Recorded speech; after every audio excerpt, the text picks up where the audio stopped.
Being 5:17, I call the Tuesday, May 26th Economic Development Committee meeting to order. Please rise for the Pledge of Allegiance.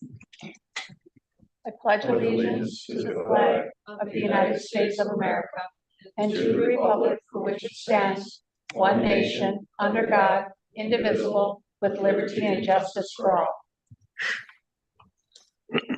Roll call has been taken. Yes. Okay, I'd like to entertain a motion to adopt the agenda with items 5 and 6 being flipped in order. Any motion to approve the agenda with the changes? Second. Motion made by Tim, second by Colton. Any discussion? All those in favor? Aye. Opposed? The agenda passes. I would entertain a motion to approve the March 24th, 2026 meeting minutes as presented in the packet. To approve the March 24th minutes. Second. Motion made by John, seconded by Bill. Any discussion? Hearing none. All those in favor? Aye. Opposed? Ayes have it. Any public comment? Public comment? Public comment. Okay, moving to item 6 on the print. Review and consider an agreement with Ayers and Associates for Riverfront Placemaking Development Plans. All right, so with us tonight on Zoom is Chris. And Chris, can you pronounce your last name so I don't slaughter it? Oh, it's totally fine if you do. My last name is pronounced Selewski, but spelt as Saluski, but I go by all forms of that last name spelling. I'm Polish enough, I can handle it. So Wonderful. So Chris is Principal Landscape Architect with Ayers and Associates. In your packet, you should have found a copy of the agreement that we requested from Chris and his firm. Again, this is to kind of go through our placemaking design project.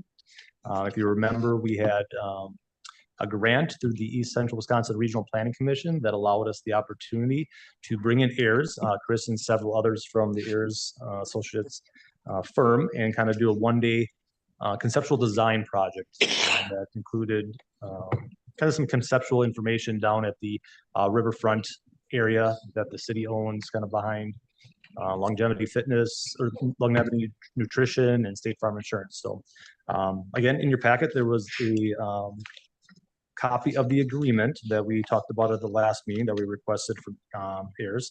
So Chris, I don't know if I want to just kind of throw it in your ballpark if you want to kind of go through a little bit of the agreement. I do have some questions myself, but if you want to kind of start off the conversation, what you proposed here.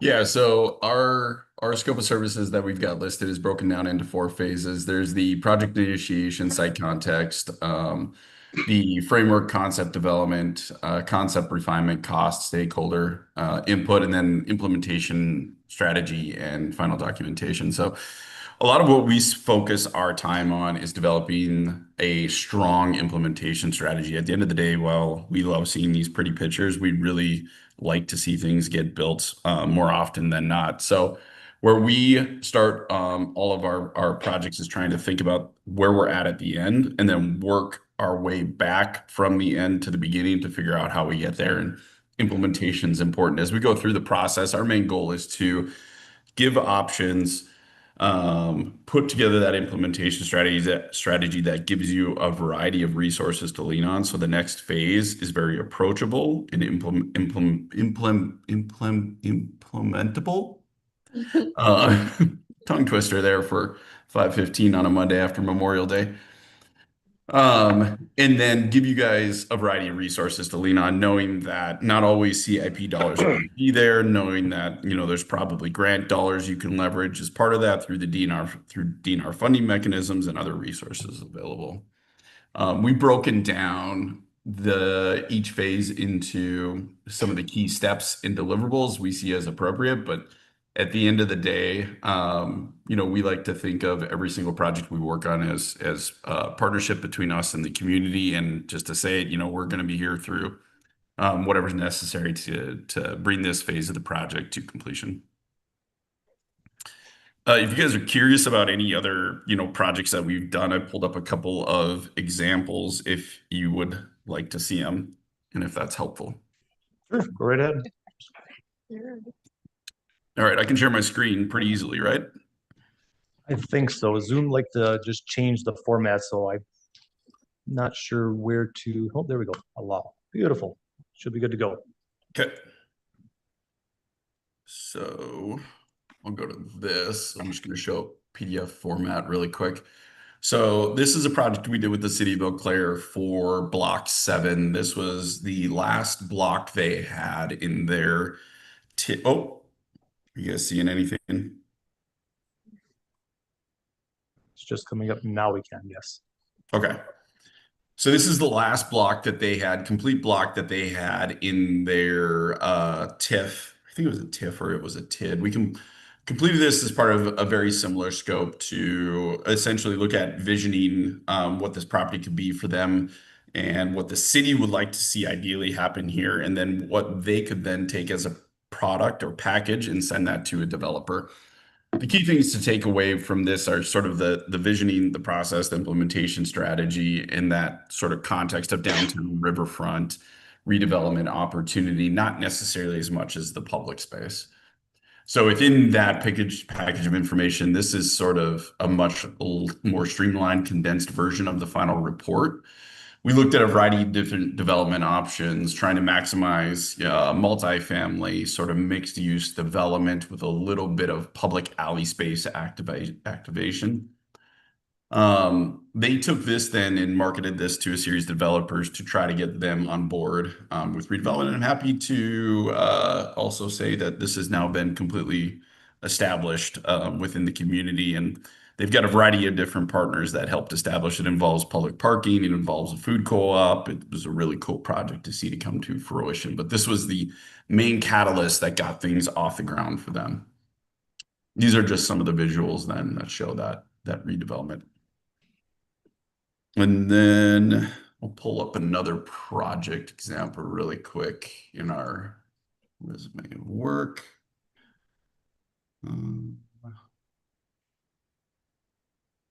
You guys are close to this. So in Green Bay, Wisconsin, we're currently just wrapping up construction documents after we completed the planning process for what's called the Shipyard Project right on the Fox River. This is a large public space project with a variety of different improvements.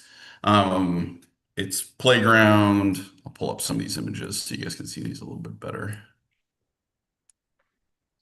It's playground, splash pad, but it's also that sort of flexible, adaptable, urban outdoor space for the community. It's got an event lawn. It's got a beer garden.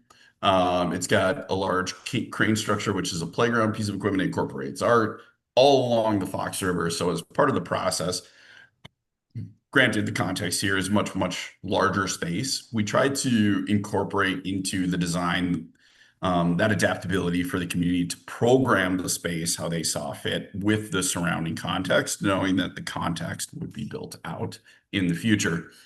So that flexible, programmable space is that event lawn. It's the performance area. It's a place for food trucks to pull up. It's a lot of the nuance that gets incorporated into this. Now, they obviously had a large budget with this, so there's things you can do because of that. But anytime we get into a project like this, especially early on, we try to think about how our future design ideas will replicate through construction, and then try to give cost-effective solutions for each one of those solutions, so that not everything needs to, really good design does not need to be expensive. It needs to be creative design that is implementable and approachable.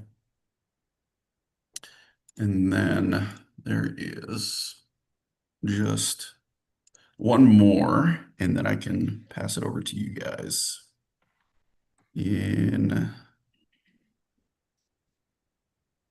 hoping to show Manitowoc, but it doesn't look like it's up in our library yet.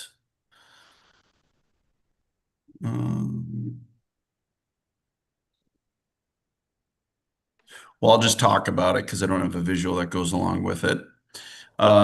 Marinette, Wisconsin. With that, we worked with the community over extensive period of time to develop a downtown streetscape plan that incorporated a lot of public space. We closed down an intersection as part of that planning process that gave room for pedestrian public space and outdoor programming and events to happen.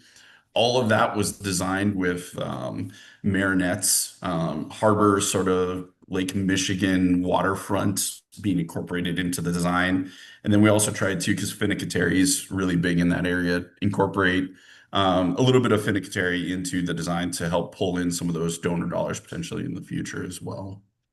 I'll see if I can find that and send it out to the group or pull it up on my screen as we're talking, but you guys don't need to hear me talk the entire time. We always like to think of these things as conversations. Is there any questions as you guys look through the the scope of work? Is there any questions you guys had about us in general? Yeah, Chris, I had a couple, just to start off with, looking at the input items throughout the scope of work and the deliverables. You talk about, meeting with staff on occasion, then you talk about stakeholders. What point or where do you see input specifically from our committee to make sure that they're involved in this process? And then also, I know you talk about stakeholders, and there's some give and take with, having public input, having everybody involved, whereas having key stakeholders involved as well. But a lot of times we try to at least have an opportunity to have the public in general give us input for projects and things like that. So can you kind of go in a little bit more depth of what you feel your scope of work would be, whereas staff providing input compared to this committee, compared to the stakeholders and the public in general? Yeah, so every time we go through a process like this, I'm a firm believer in a horse designed by a committee and ends up looking like a camel. So when it comes to incorporating different input from different groups, it's always best to have representation from a committee to a smaller level so that we can focus on particular issues and then move those up to the committee initiative with a narrowed focus as much as possible. So what we would want is early on in the process, staff guidance and recommendations to help inform what we should bring to the committee. And then as we go through the process, whether it's in phase 2 framework and concept development, and then phase 3 concept refinement, getting committee feedback on vision, goals, and concepts that are being put forward. Now, when it comes to community engagement, this is really especially for a project like this, I would recommend we get sort of not designed by the community in general with community engagement, but more looking towards verification that we're headed in the right path from the community engagement. So that means in this particular scope of work to be more in line with showing them 1 or 2 options of physical designs, and then 1 or 2 options for them to choose from of different placemaking images or precedent images that are sort of like this or that. Do you like this one or that one? Do you resonate with this one or that one? So I jumped around quite a bit there. Are you looking for specifically where that would be in the scope of work? A little bit, because you only kind of talked about meeting with stakeholders, and there wasn't really a clear, I guess, definition that I pulled out right away of how we're going to kind of get public input and public buy-in for projects like this. So I just wanted to kind of have you, dive into that a little bit more. I feel like Gotcha. we've already kind of had public input. We've been talking about this for years. We went with a survey to the community. So there's been that public input. I get what he's saying, and I think that that's a great idea if we formed a subcommittee Mhm. of maybe city staff and this economic development committee and them, and sit down together on a committee, bring 3 different options to the economic development committee, and then, vote on that or whatever.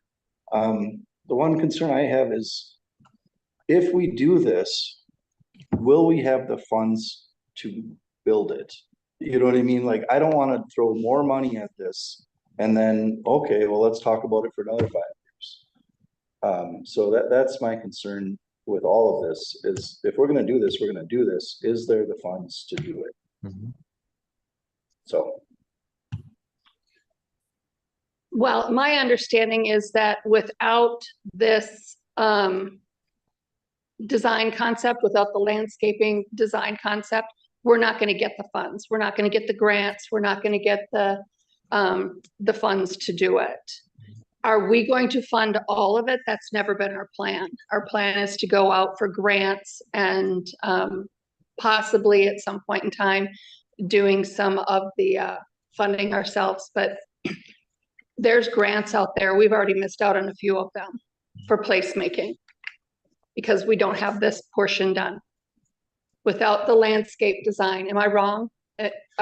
No, I mean, you gotta have the design first to understand what the cost is gonna be, to understand how to fund it. So I mean, yeah, that's a progression. Would I love to say, yeah, we got, funding for it? No, I mean, we don't know what this all entails yet. Right. But to Belinda's point, if we're gonna seek out grants, typically most of these grants like to be shovel ready. So we need to have it in a shovel ready sense to be able to jump on it to take the opportunity for these grants. The other point of that is for funding, it's in a TID district. We possibly could use some TID funding to help fund this stuff as well. But you need to kind of go through this process to see what this area is going to be. What's the intent for it? Is this, is our intent, like we kind of talked about before through our surveys and things like that, is to make a downtown, site, riverfront site that's going to be more of a touristic, type attraction and bring people into downtown. I keep on throwing out the Fremont Riverwalk. I don't want to say that we're going to design that, but something like that that's going to be touristic, bring people to an area to help support our businesses and support our downtown. So, but to Tim's point, if you guys feel like we've gathered that information from the public already, and then as we go through this process, people can always talk to us and give us more input. If you guys are okay with that approach, I'm okay with that approach as well. like I said, we've done that survey. We know what the people want. We have, I think, enough public input.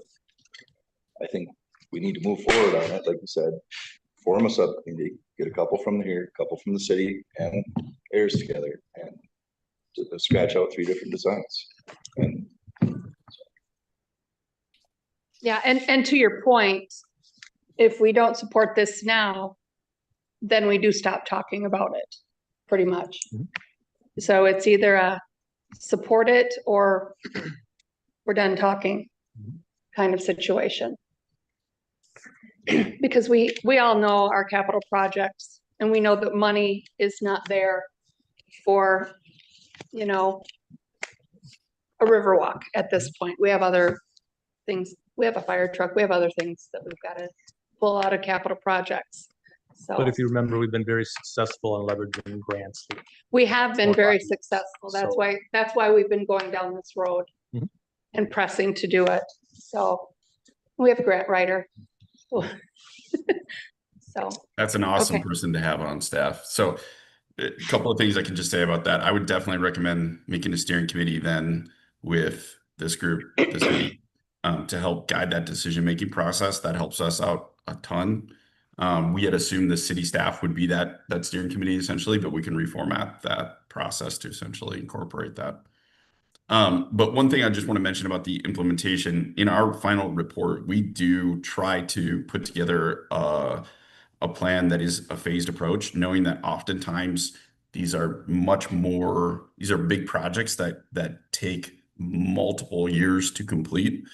And the first few projects that get a big project like this rolling help to keep momentum moving forward towards getting some of those bigger projects.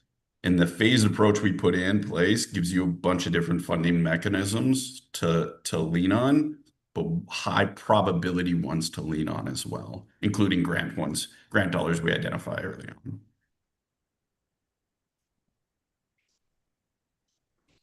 So Chris, the other question I had, it's clear that this is not in a format, this is highly conceptual, high-end conceptual, but it's not to the point of technically shovel-ready for bid documents and things like that.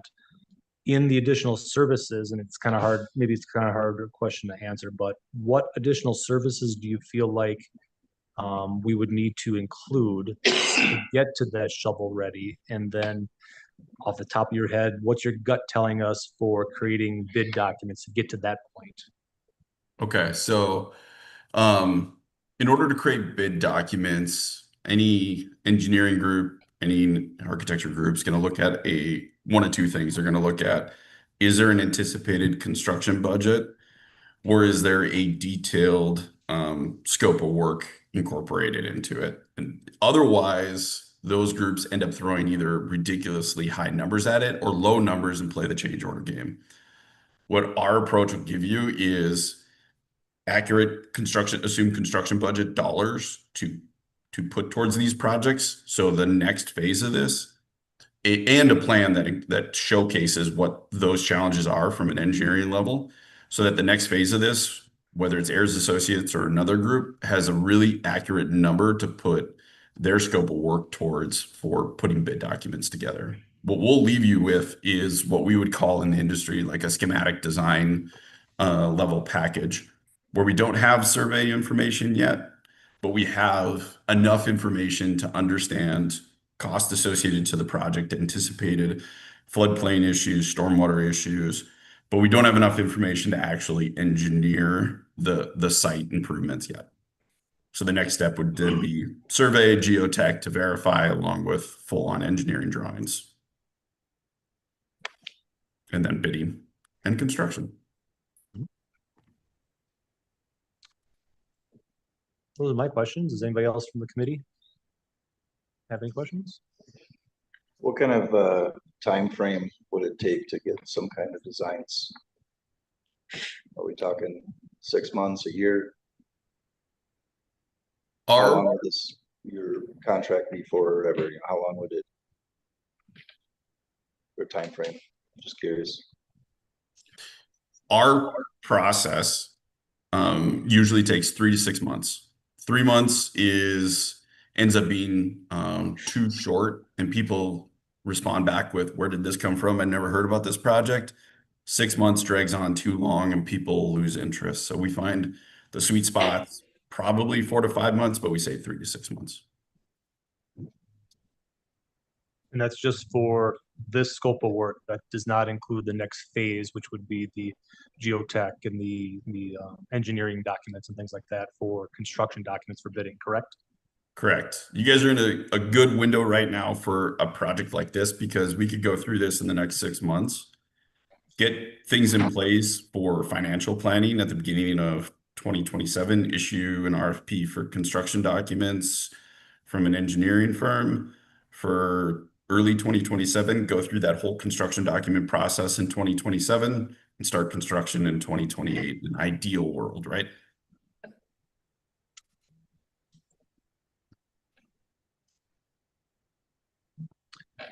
Ginger, anything you want to add? As you're sitting back there, as No. you've had much more conversations than Chris. than Yeah, I. no, I think it's, when I looked over, the proposal looks the way I envisioned it and what we're looking at with the south side of the river, and definitely working a document that we can work with. Tim, I like your idea of a steering committee. I think that's a great idea, especially with the businesses involved down there. I know that even SCS Swiderski is very involved. I've talked to them numerous times this spring already, just with what can we do, what can the department do for them, and what can they do for us, and things like that. So I think they'll also be a part of that conversation, which I know we hadn't really considered you know, but I think that their staff on hand is gonna be great too with this, so. No. Thank you, Chris. Thank you. I don't see where Ginger is, but I can hear her. I'm in the, that's why I laughed. I'm just in the back. It's fine. I'm the voice from nowhere.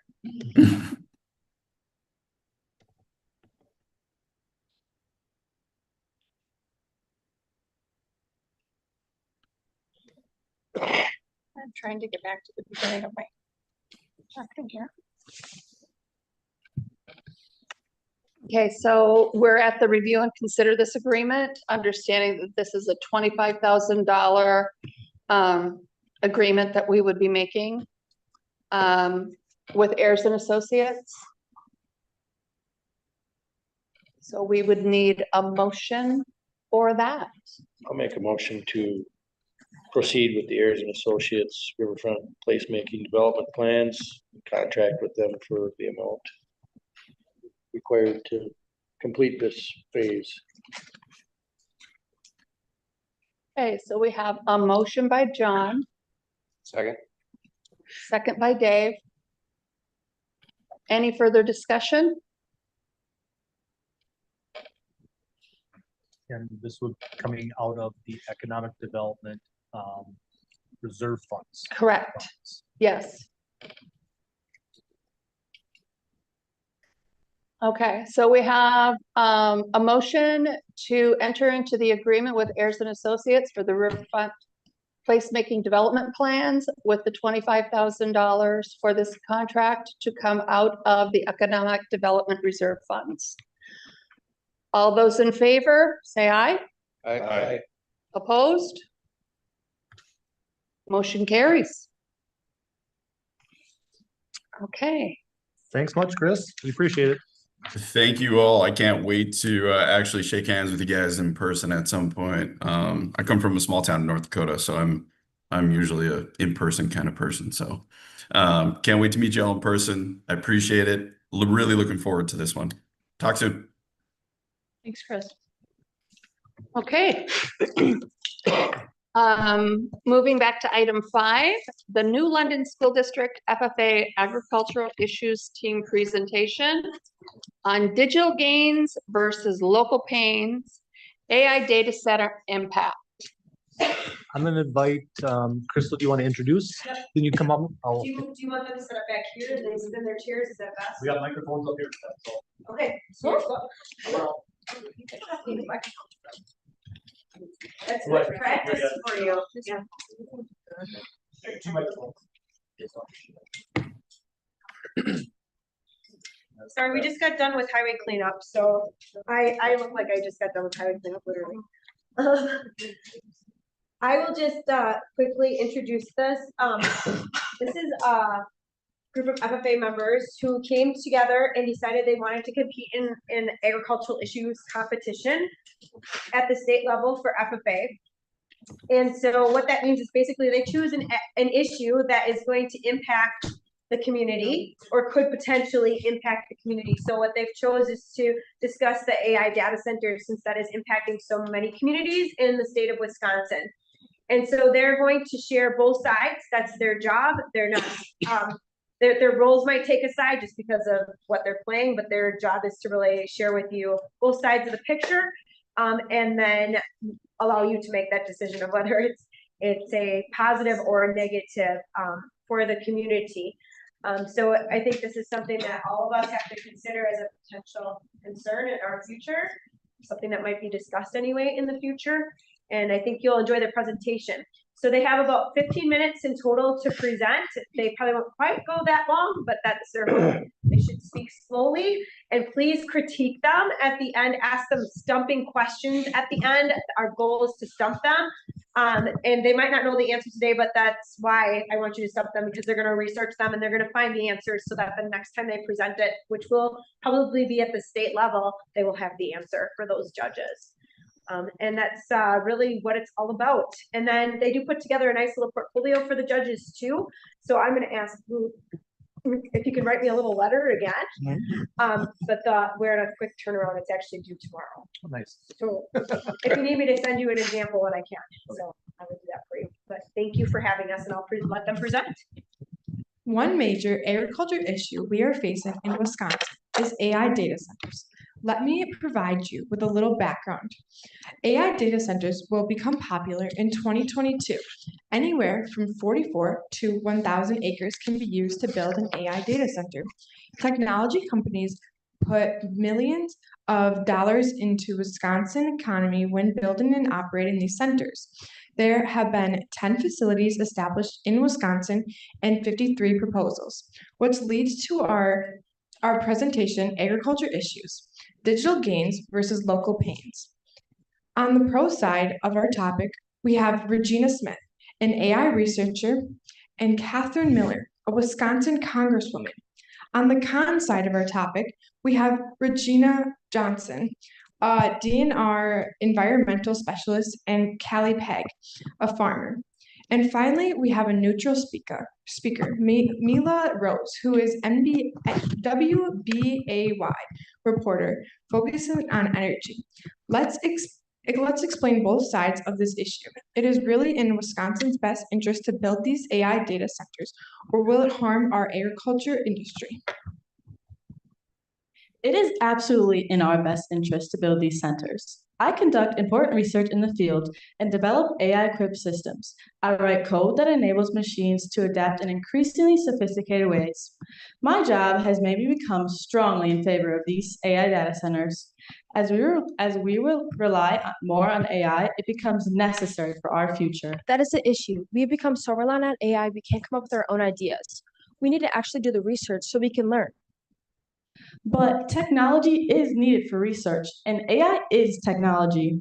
AI algorithms were being used back in 2020 to improve the yield of farms, identify outbreaks of diseases, and determine the ripeness of crops.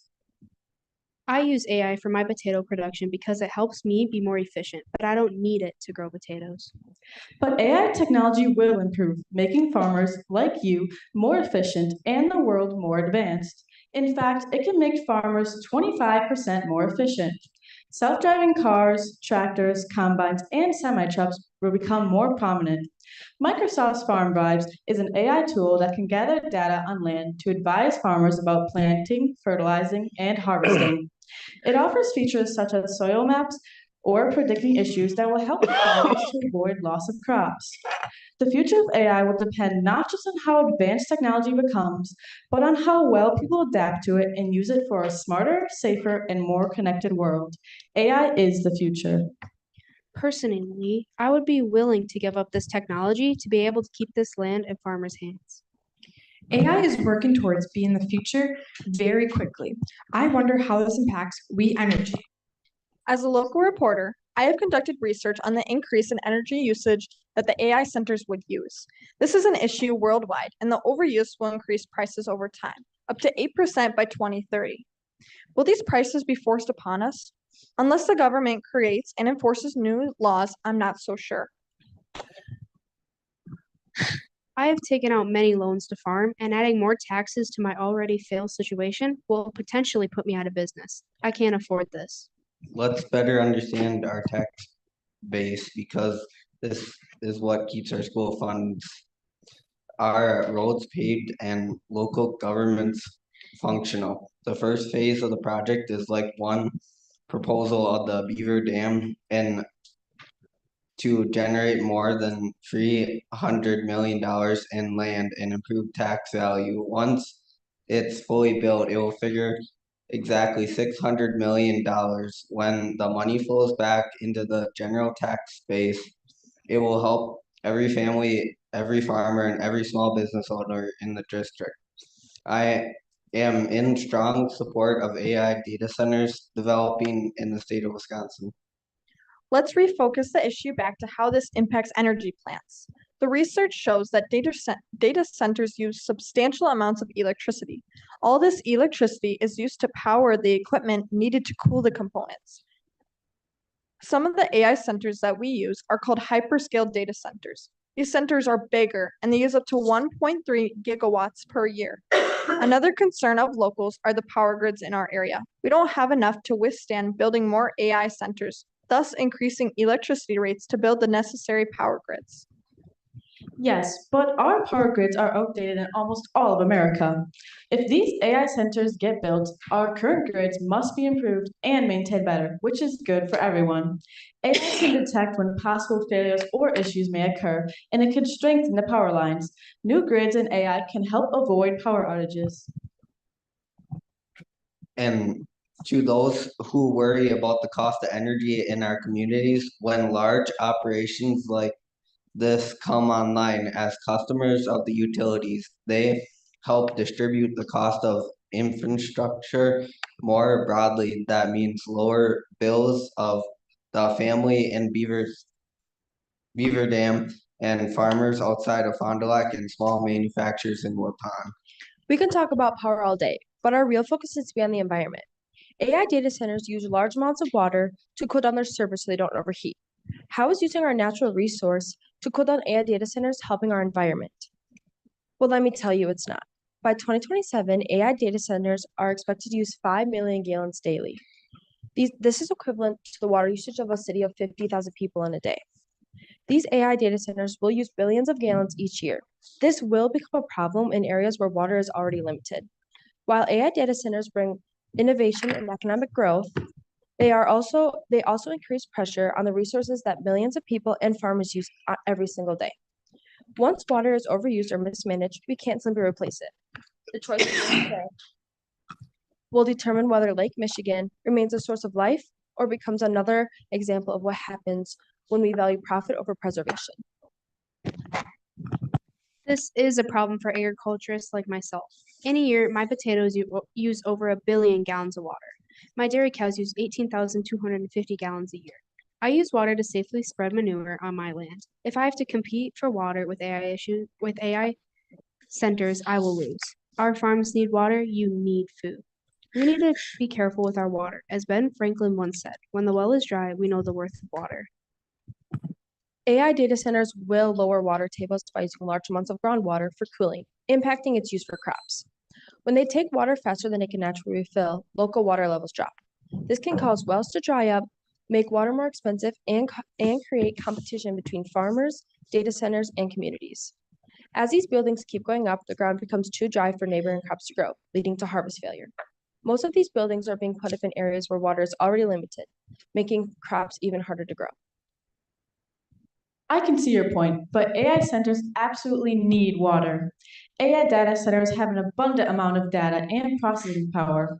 To prevent the equipment from overheating and breaking down, they need to be kept cool. Water is the best way to achieve that. Plus, data centers can use recycled and non-potable water in their closed-loop cooling systems.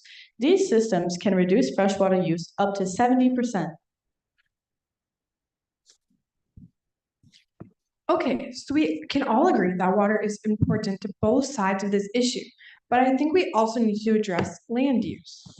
Losing land as a farmer can lead to farmers around Wisconsin to have fewer crops, which means less food to feed livestock and people.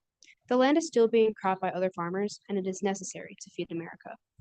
AI centers do not support this cause. This land is also used by our wildlife, and their habitats are being destroyed when these buildings are getting put up. According to Wings Over Wisconsin, Wisconsin loses an average of 10,000 to 15,000 acres of farmland and natural habitat each year to urban sprawl alone. Over Wisconsin, there are 4 hyperscale data centers in 10 different markets. Each one of these developments are not small. They take up between 44 to 1,000 acres of farmland. That's almost 800 football fields. When active farmland is converted into AI facilities, we lose more than just crops. We're losing livestock, local food systems, and generational farms. If local governments approve of these zoning for these AI facilities, it increases land prices, taxes, and makes it harder for farms to stay in business. If we lose AI centers if we lose farms to AI centers, why don't you ask ChatGPT to grow you a cheeseburger? But the amount of land lost to these facilities far outweigh community benefits for technology. I understand that land can be used for many different things. We need to feed people, but there are other ways to use land that will benefit the community. Catherine, can you tell us a little more on how this might help local residents? We are getting at once in a generation economic opportunity, and we are needing to take it during construction. A project of the scale will bring thousands of skilled trade jobs to the site at peak activity. These are electrician, iron workers, and pipe fitters, which are for the trades. Wisconsin workers are trained for all the communication and hire local. Those wages stay here. They go into grocery stores, our restaurants, our kids' school fundraiser. Once the facility comes online in 2027, it will support more than 100 permit operated positions. The second phase would be comparing numbers again. These are long-term skills positions staying in Wisconsin. I agree with Catherine. I can see many companies growing numerically with the number of employees needed to make these jobs even possible. Is there any other ways that AI data centers impact the community?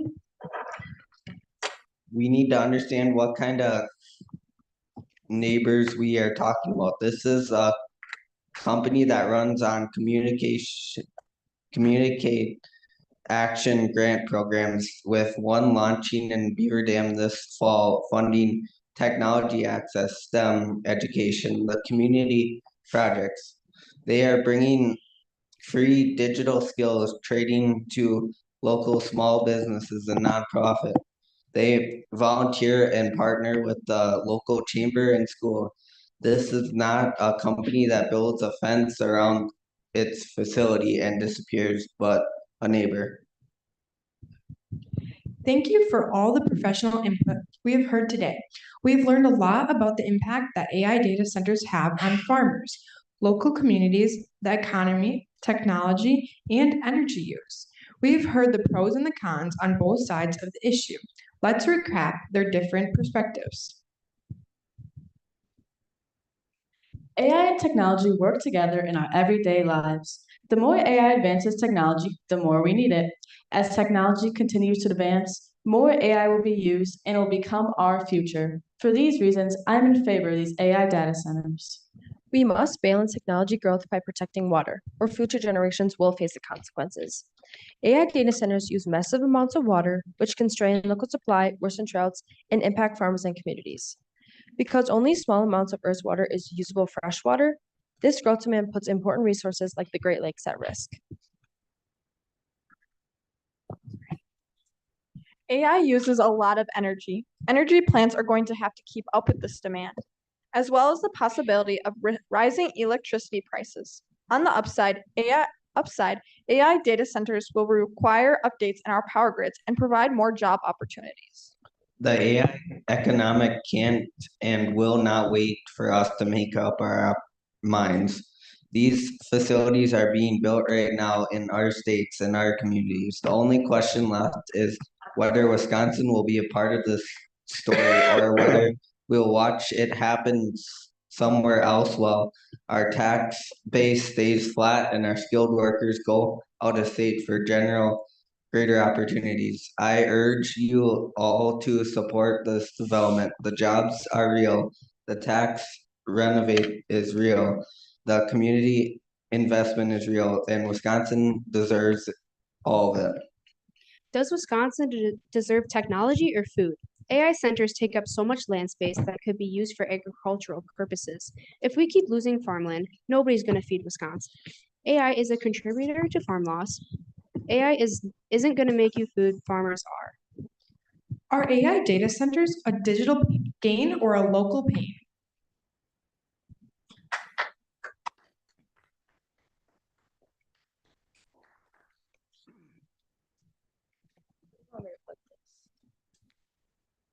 If you guys have any questions, you can ask and we will feel free to answer. So what's the plan when there isn't enough electricity, when we keep putting these centers up?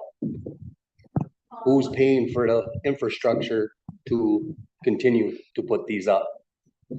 the AI data centers say that they will pay for them and that they're gonna like use up other land to put in more power grids. So we're gonna lose double the land. Fair enough. Fair enough. What's, after that water is being used to cool that, what's done with that water? The AI centers won't really tell us. We assume that it's like water runoff with other like. It has a lot of biocides in it and antifreeze, which obviously isn't good to go into the ground. They don't really tell us. They do have the ones that, what are they called? The closed loop system, so they just kind of keep reusing the water, but they can only reuse that water for so long until it has too many biocides they won't be fully cleaned out. So we don't really know where that's going. That's been a frequent question. We're like, we have no idea because they won't tell us. That's a large volume of water to have to get cleaned up. Yeah. Or treated, or however they're gonna word that. Yeah. Thank you. Has anyone asked AI what AI's thoughts are on this? No, I haven't. No, I'm just curious to see what AI. Is there gonna be a competition? Because many communities now are quite frankly looking for money. They're approving solar farms and that's all on farmland. Is there gonna be a competition between solar farm land and AI land where they could now, I wouldn't see if there wouldn't be, I would obviously, there probably could be. I don't know if we haven't really talked about having like a data center, obviously in this area, but I'm because sure. they're both throwing large amounts of Right. money at farmers. Yeah. just to artificially increase price. Yeah, there was a guy, I don't even know where he's from, but they offered him amount of money and he just kept saying no until it hit a certain amount, like so much, and then he finally agreed because Like it'd be a stupid amount, like why wouldn't I take it? Yeah. Same thing with solar. Right, it was like the connecting piece for all the like land, so he was like the middle one, he wouldn't give it up, which I don't blame him. Will it get to a point? So computers who are like this big, will it get to a point where AI centers are like the size of this building instead of 1,000 acres? Or could that technology come along to where it would be? I know the building itself isn't really that big. It's the land around it that they need to use for getting the water and like other buildings for while they're building this, because I'm trying to remember how long it takes. It takes like 10 years for one to just get put up.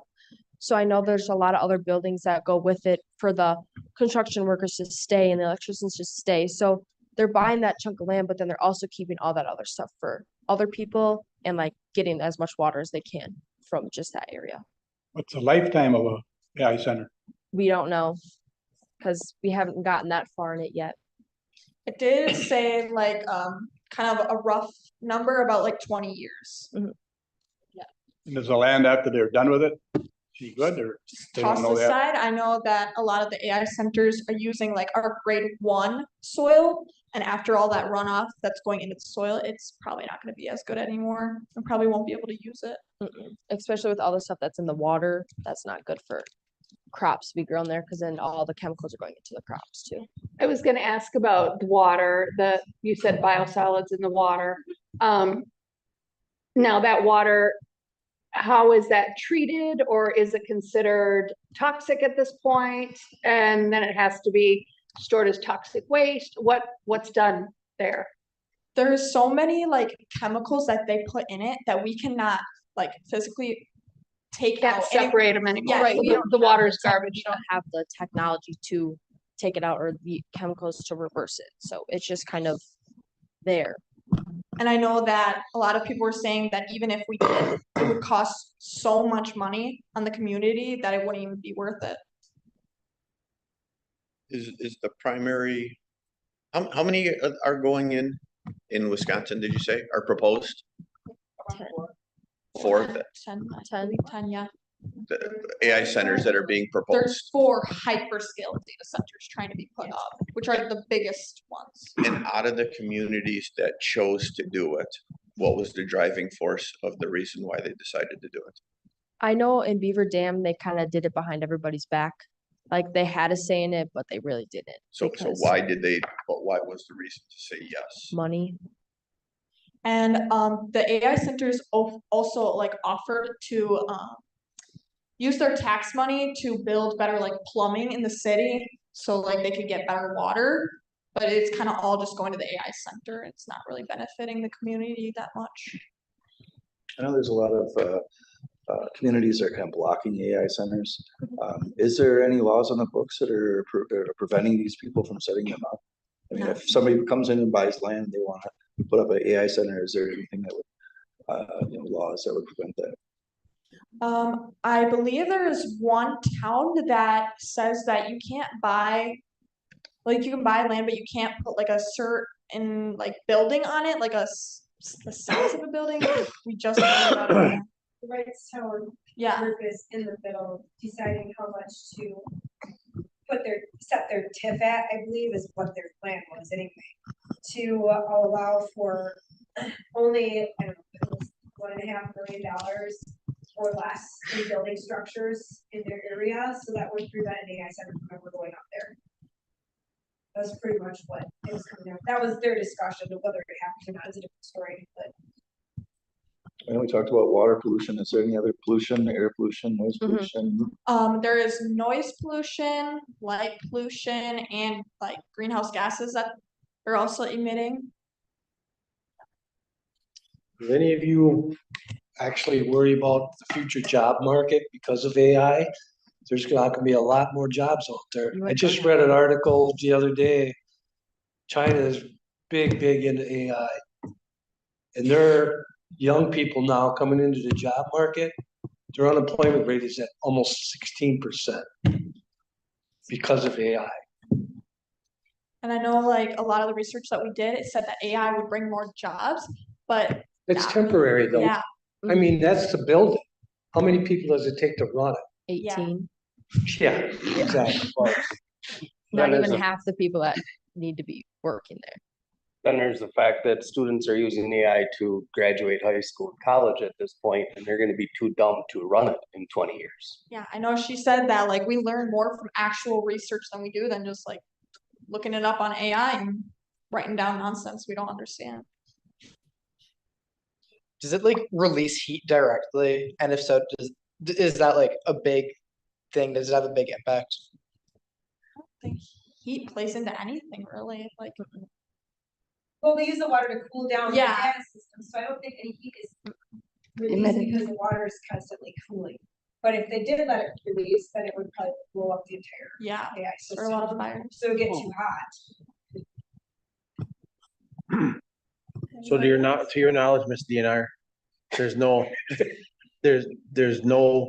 regulation that DNR threw on that wastewater, what's gonna be done with it? They don't, I don't really think they can say anything about it. Like, there's so much to the point where even if they do say something, I think it'll be just blown because there's so much money going into it and these people think they have more authority than anybody else, so. I mean, ultimately, that's gonna leach back into the groundwater, Mhm.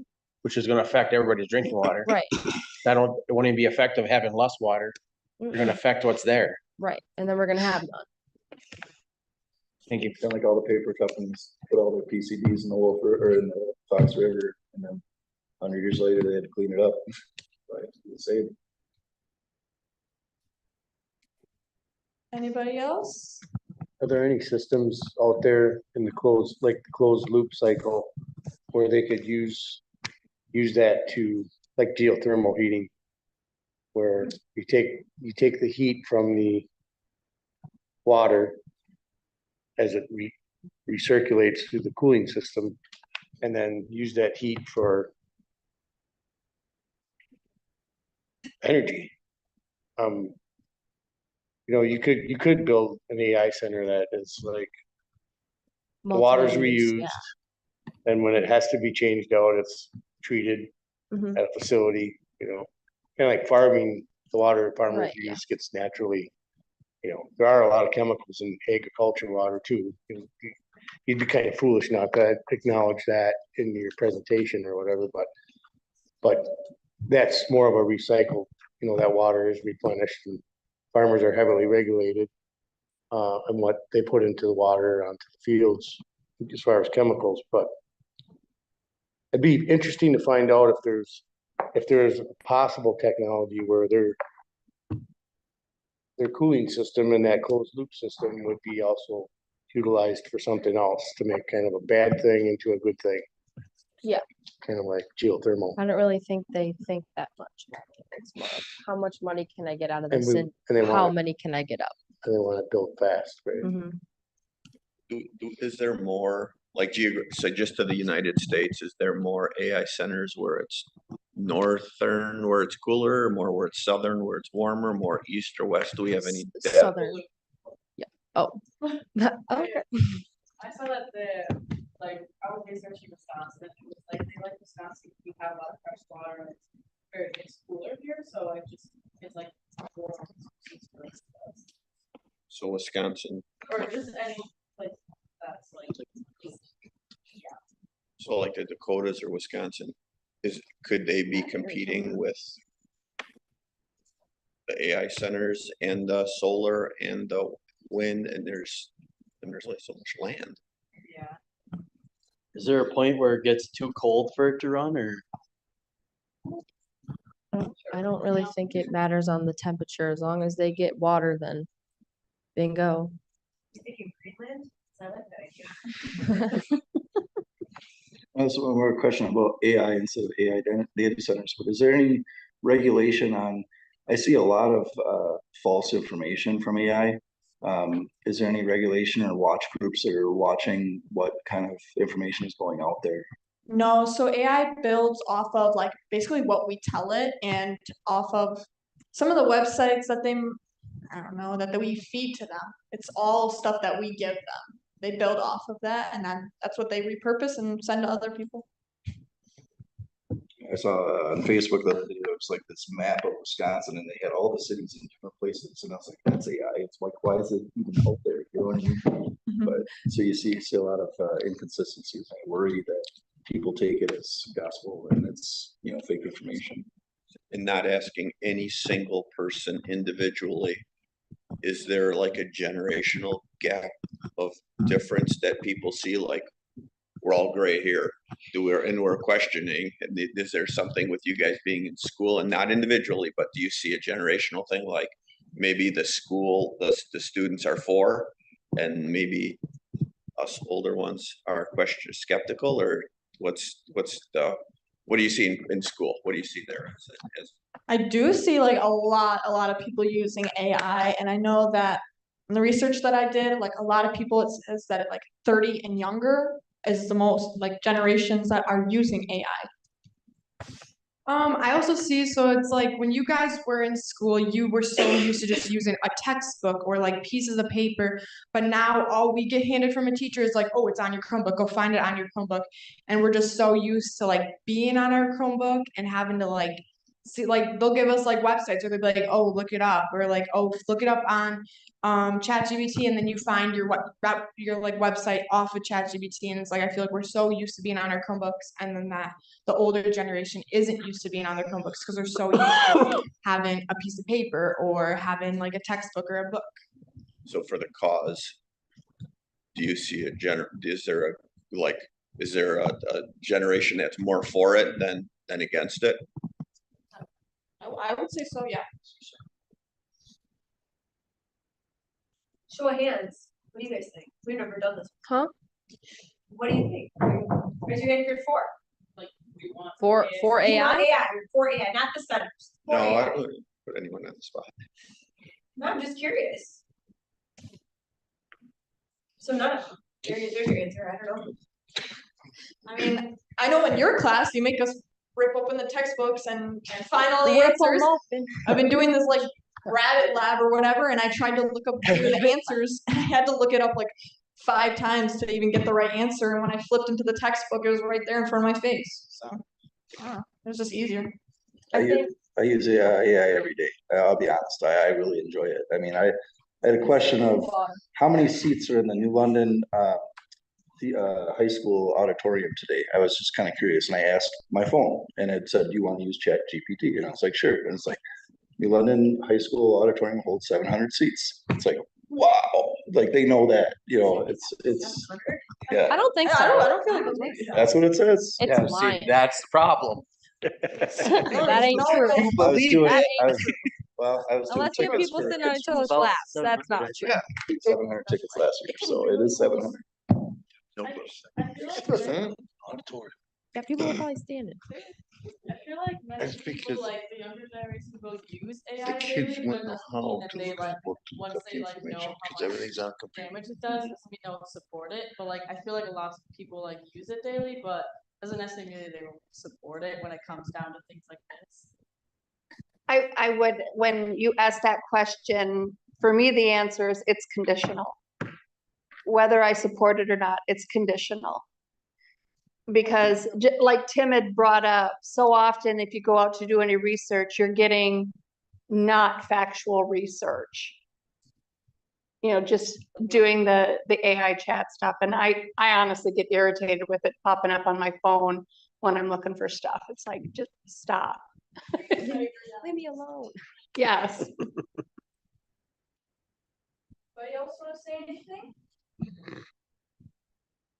So it's usually the cities who are for it, I'm guessing, and the individuals who own the land are against it. Right. Yeah, mostly Whoever's it's gonna like- get the money out of this, so. It's a lot of like smaller cities that are usually like putting up the AI centers, like Beaver Dam, like they're pretty small, like. Yeah, gotcha. Same ones vote for solar. Well, I don't think it's just I don't think it's the city people against the like farmers. Oh, no. Necessarily either, because so much of that stuff in Wrightstown right now, it's the city people throwing a fit about it too. They don't even want it.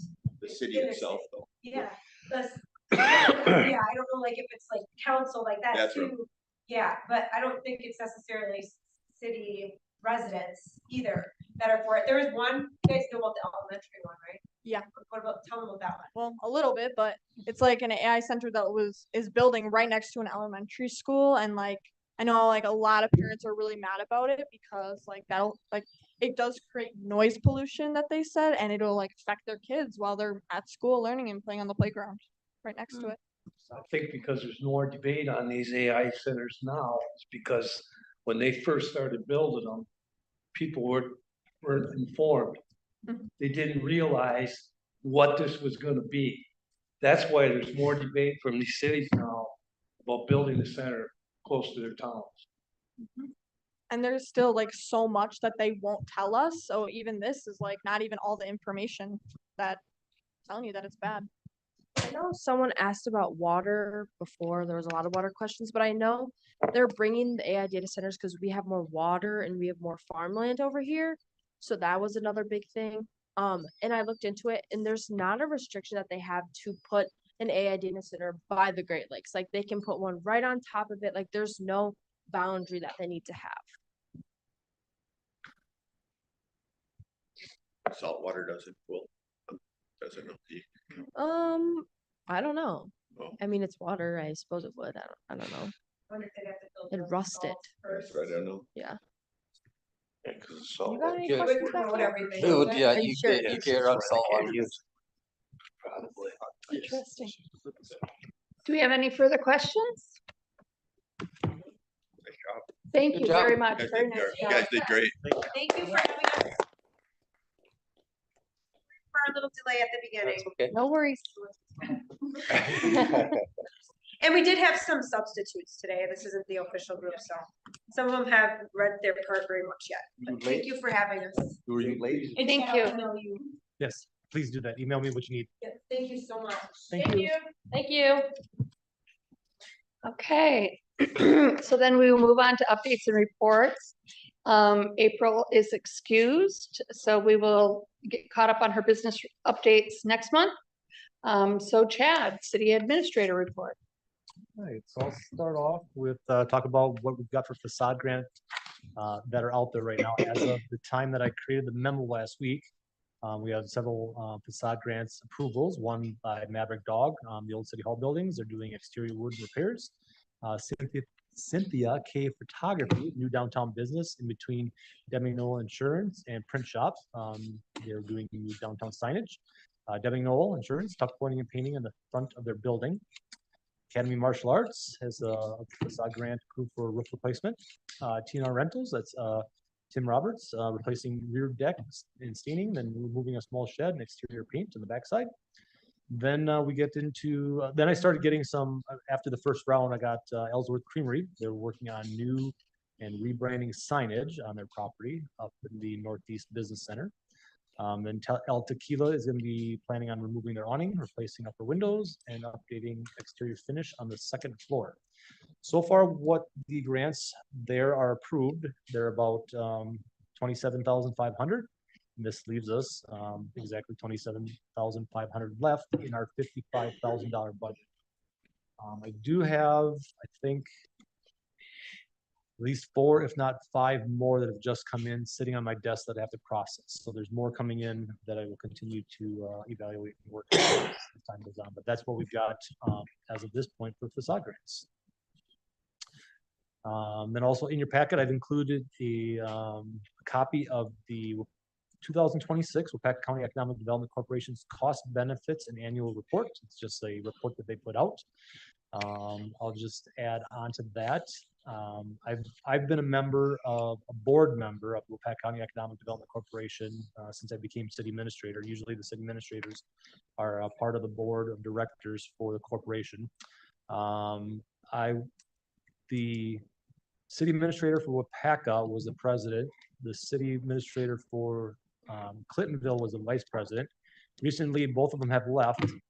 So unfortunately, I got elected as now the new president of the Economic Development Corporation Board of Directors. So I just want to point that out.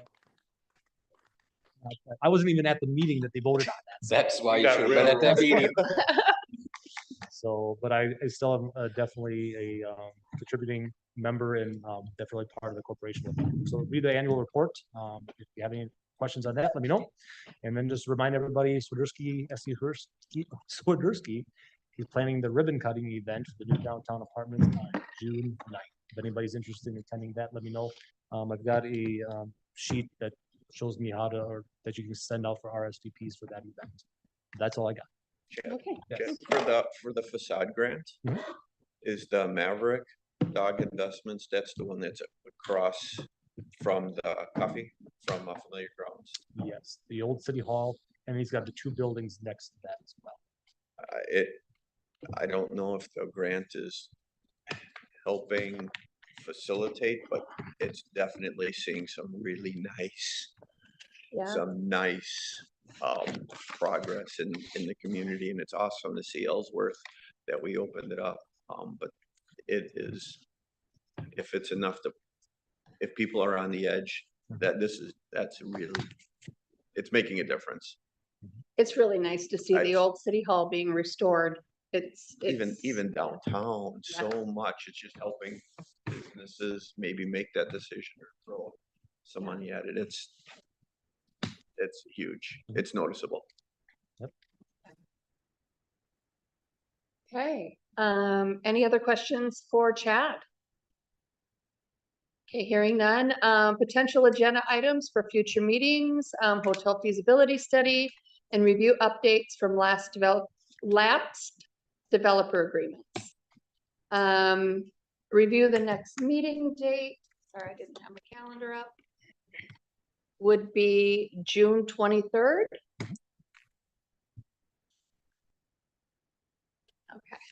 Okay. Anybody have any conflicts with that? Okay, hearing none. We are tentatively set for our normally scheduled viewing. And with that, I would entertain a motion to adjourn. Move to adjourn. Okay, we have a motion by John, a second by Colton. Any discussion? Hearing none. All those in favor? Aye.